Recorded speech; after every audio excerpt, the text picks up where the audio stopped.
चूड़ियों से सजे हाथों ने आखिर ऐसी क्या खता की जो कानून के फंदे में फंस गई। नई नवेली इस दुल्हन से आखिर ऐसा क्या गुनाह हुआ जो अनजान आंखें भी इसे घूर रही है। हम आपको बताते हैं इस लड़की का गुनाह। इसने समाज की सोच का कत्ल किया है।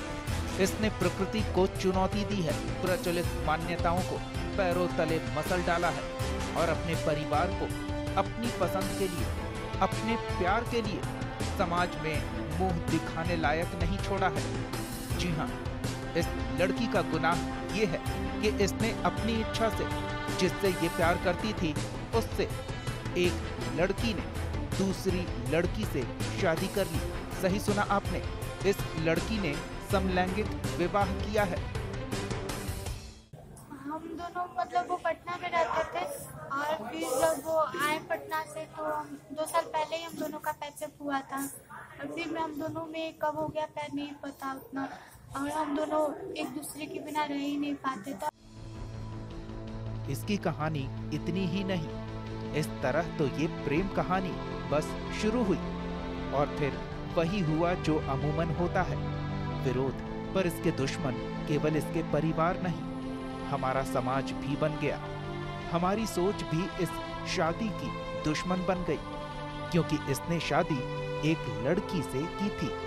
जी हाँ, सही सुना आपने, इसने जिसे अपना पति माना है वो एक लड़की है पर इसका पति है।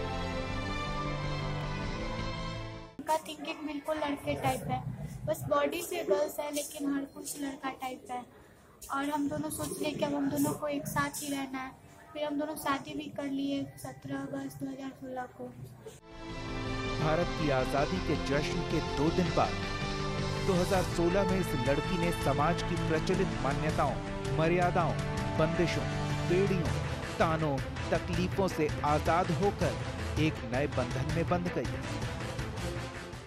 ये बात मेरी दोनों फैमिली को पता था कि हम दोनों शादी कर चुके हैं, फिर भी वो लोग कुछ नहीं बोलते कि हाँ ठीक है चलो शादी कर लियो तो दोनों साथ में रहना ऐसे वैसे। हम लोग को लगा कि हो सकता है लोग मान जाएंगे। प्यार करने वाले डरते कहाँ हैं? और वैशाली के एक ग्रामीण इलाके में रहने वाला इनका परिवार इनकी खुशी में खुश दिखा, पर इसी बीच कुछ बदल गया। लड़कियों को आजादी की इजाजत कहाँ? अपनी चाहत के खुले आसमान में एक लड़की का पंख फैलाना आज भी रूढ़िवादी समाज को खलता है और फिर इसके परिवार वालों ने इसके पर कुतर दिए। इसको मर्यादा की बेड़ियों को तोड़ने का गुनहगार बना दिया। मेरे फैमिली से बहुत टॉर्चर होने लगा और मेरे पास सुसाइड के अलावा कुछ नहीं था। बस एक ये ऑप्शन कि यहाँ से छोड़ के जाऊँ नहीं तो सुसाइड करूँ। मैं ये बात अपने हस्बैंड को बोली कि ऐसे ऐसे मेरे साथ हो रहा है, मैं क्या करूँ बोलो, या तो मैं सुसाइड कर लूँगी नहीं तो मैं यहाँ से लेके चलो। तो वो बोले कि ठीक है हम लोग यहाँ से चलते हैं। फिर मैं 1 अप्रैल को यहाँ से मुंबई चली गई। इश्क और मुश्क छुपाए नहीं छुपते और फिर प्यार की ये कहानी तो दुनिया से जुदा थी। खबर जंगल के आग की तरह फैलने लगी। परिजनों का जीना मुहाल हो गया और उन्होंने भी विरोध करना शुरू कर दिया। तब ये सपनों की नगरी भाग निकले मुंबई, अपने सपनों की दुनिया बसाने। सारी दुनिया को पीछे छोड़कर पर एक लड़की का लड़की से शादी करना, लड़की को पति मानना, इसकी लैंगिक पसंद समाज को नागवार गुजरी थी।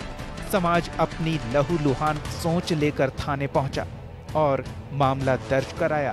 अपहरण के आरोप पर पुलिस ने दोनों को गिरफ्तार किया। तो गुप्त सूचना मिला कि रामसी चौक बस स्टैंड के लिए दोनों लड़की आई है, तो हम आके दोनों को गिरफ्तार करके अपन एसपी साहब के सामने पुटअप किए। एसपी साहब बोले कि ये तो सोशल का दिला दीजिए। दोनों लड़की है? दोनों लड़की है। क्या कर रही है? शादी की है?